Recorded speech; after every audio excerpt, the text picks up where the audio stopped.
కడప జిల్లా పులివెందుల జడ్పీటీసీ ఎన్నికల్లో వైసీపీకి ఘోర పరాభవం ఎదురైంది. ఫలితాల్లో టీడీపీ అభ్యర్థి లతారెడ్డి ఘన విజయాన్ని సాధించారు. లతారెడ్డి 6035 ఓట్ల మెజార్టీతో గెలిచారు. వైసీపీ అభ్యర్థి హేమంత్ రెడ్డికి 683 ఓట్లు మాత్రమే రావడంతో డిపాజిట్ కోల్పోయారు. స్వతంత్ర అభ్యర్థులు కాంగ్రెస్కు 100 లోపు ఓట్లు లభించాయి. టీడీపీ అభ్యర్థి లతారెడ్డిని మంత్రి సవిత అభినందించారు. పులివెందులో ప్రజాస్వామ్యం గెలిచిందని మంత్రి అన్నారు. స్వాతంత్ర్య దినోత్సవానికి ఒకరోజు ముందే పులివెందుల ప్రజలకు స్వేచ్ఛ లభించిందన్నారు. వచ్చే ఎన్నికల్లో జగన్ పులివెందుల కోటను బద్దలు కొడతామన్నారు. ఈ విజయం కోసం కష్టపడ్డ కార్యకర్తలకు ఆమె కృతజ్ఞతలు తెలిపారు. పులివెందుల్లో 30 ఏళ్ల తర్వాత భారీ మెజార్టీతో టీడీపీ ఘన విజయం సాధించిందని మారెడ్డి లతారెడ్డి చెప్పారు. కూటమి ప్రభుత్వ సంక్షేమ పథకాలే తనను గెలిపించాయని చెప్పారు.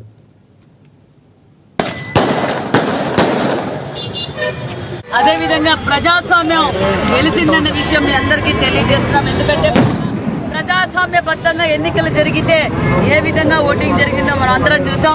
గత 10 రోజులుగా మేము 1 సంవత్సరం పాటు జరిగిన అభివృద్ధి కార్యక్రమాలు, చంద్రబాబు నాయుడు గారి రాష్ట్రాన్ని అభివృద్ధిలో ఏ విధంగా పరుగులు పెడుతున్నారో, మరి ఒక పక్క వంటమిట్ట రామప్రసాద్ రెడ్డి గారు, మరి నేను పులివెందుల ఇన్ఛార్జ్ మంత్రిగా కూడా మేము ఇక్కడే ఉండి మరి ఈరోజు ప్రతి ఇంటికి వెళ్ళి సంక్షేమ పథకాలు తెలియజేశాం. గత 40-50 సంవత్సరాలుగా ఇక్కడ స్థానిక ఎన్నికలు జరిగిందే లేదు. ప్రజలు కూడా మా ఓటు హక్కు ఉపయోగించుకునేలా చేసిన ఎలక్షన్ కమిషన్కి మరి ప్రభుత్వానికి కూడా ప్రత్యేకమైన ధన్యవాదాలు కూడా తెలియజేస్తున్నాం. మరి 4 రోజుల నుంచి వైసీపీ డ్రామా మళ్ళా మొదలైంది. మీరు అందరూ చూశారు.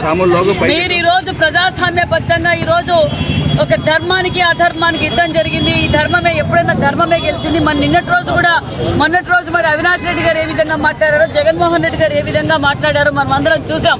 మరి అదేవిధంగా ప్రజాస్వామ్యం అలాగే పోలీసులు ఐపీఎస్ ఆఫీసర్లను తిట్టారు.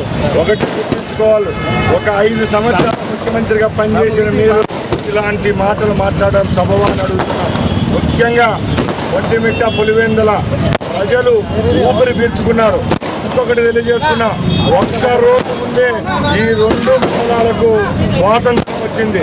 రేపు ఆగస్టు 15వ తారీఖు అయితే 24 ముందే చంద్రబాబు నాయుడు గారి నాయకత్వంలో ఫ్రీ పోలింగ్ జరగడంతో ఇక్కడ 2 మండలాల ప్రజలకు స్వాతంత్రం లభించిందని తెలియజేసుకుంటున్నా.